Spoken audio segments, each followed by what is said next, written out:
parece, Cristian, Dr. File, invitando a los amigos desde ya que si tienen alguna duda, algún aporte, lo pueden hacer a través del Dr. File MB, que hablemos del contexto de la época, de cuando se establece que el diablo termina metiendo su cola impertinente en esta iglesia católica primitiva.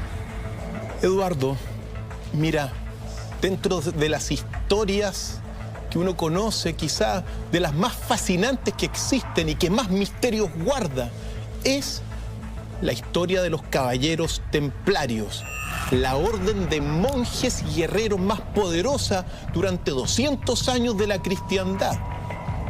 Esa historia, la historia oculta, tiene un momento en su inicio en el siglo XI durante el Concilio de Clermont.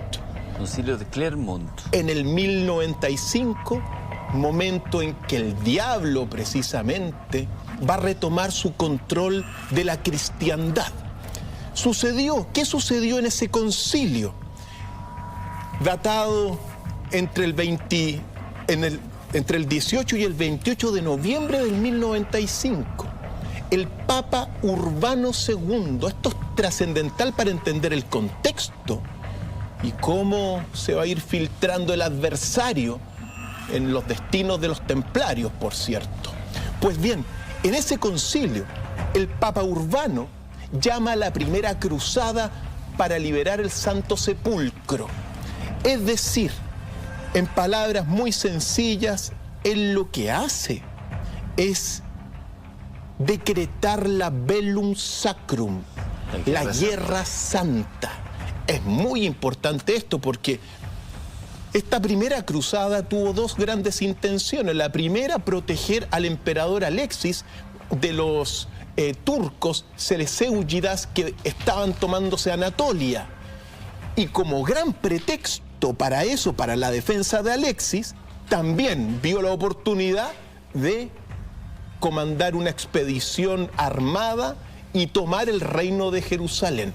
Y esto es el punto de partida, porque en el canon 9 de ese concilio, y esto es importante darnos cuenta cómo el adversario se toma el alma del Papa Urbano II en estas palabras: a quien emprenda el viaje a Jerusalén con la finalidad de liberar a la iglesia de Dios, siempre que lo haga por piedad y no por ganar honor y riquezas, este viaje se le contará como penitencia completa. Deus vult, Dios lo quiere. Dios quiere guerra, en palabras muy sencillas.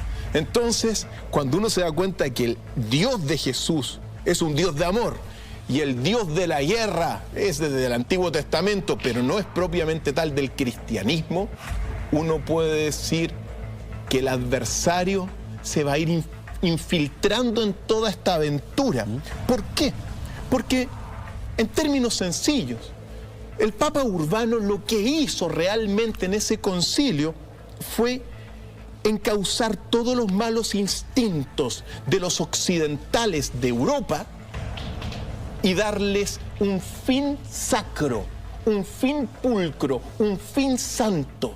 Entonces, todas las actividades que comandaron los que se juntaron, porque ahí comienza la convocatoria, Pedro el Ermitaño, y por cierto también Gualterio el Indigente o el Menesteroso, convocan y empiezan a... ¿Ellos quiénes son? Ellos son los grandes predicadores de las cruzadas. Pedro el Ermitaño y el Gualterio el Menesteroso o el Indigente. El Indigente, mira los apellidos que tiene. Ahora, es muy importante porque cada cruzada tenía uno de estos predicadores, en este caso dos. Y Pedro el Ermitaño, que tenía el don de la palabra, uno tiene que decir que también la locura infectaba sus palabras. Y entre estos dos lograron congregar a una primera horda de pobres que se internaron en Anatolia contra los turcos. Saquearon, llevaban niños, llevaban 1500 prostitutas también, dentro de todo el staff que iba a las cruzadas. Y por cierto, cuando llegan a Anatolia, saquean unas cuantas ciudades, pero después los turcos los mandan de vuelta. momento en que se van a reunir con todos los caballeros que ya se habían reunido, digamos, porque esto comenzó el 95, años después se reúnen precisamente en Bizancio y juntan alrededor de 4.000 caballeros y 25.000 infantes y parten con rumbo a Jerusalén comandados por Godofredo de Bouillon, figura clave en todo lo que va a ser el inicio de los templarios.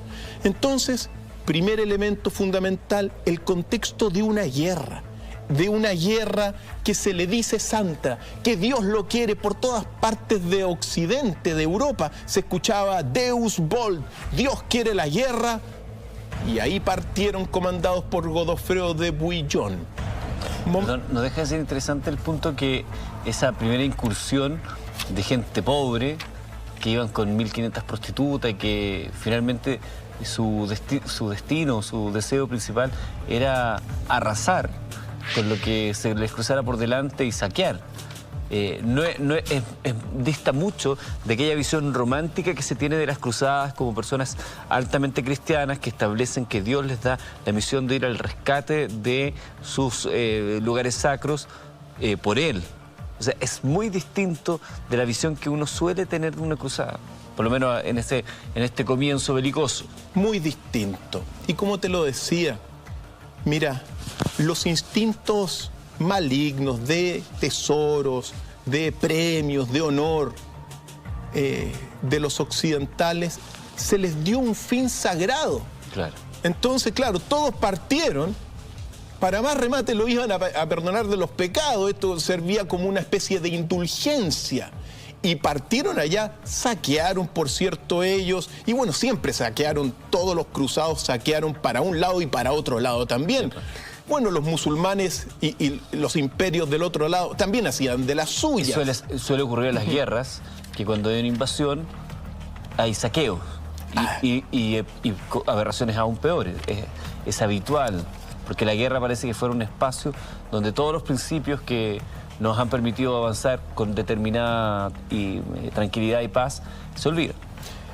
Todo esto efectivamente se olvida. Por eso te digo, cuando uno observa que en el inicio de todo está esta voluntad divina de ir a la guerra, las intenciones eran político-religiosas, pero nunca religiosas. Y siempre en aquel entonces, sea lo que sea, siempre hubo un césaropapismo, es decir, más que un papismo César. Siempre el rey, el emperador, fue más importante que el papa. El poder político siempre fue más importante durante mucho tiempo. Ahora bien, llegan a Jerusalén y después de un sitio de unos cuantos, de un tiempo, el 15 de julio del año 1099, finalmente los cruzados tomaron Jerusalén y pasaron por cuchillo a todos los no cristianos. Y se instaura en ese lugar el reino de Jerusalén.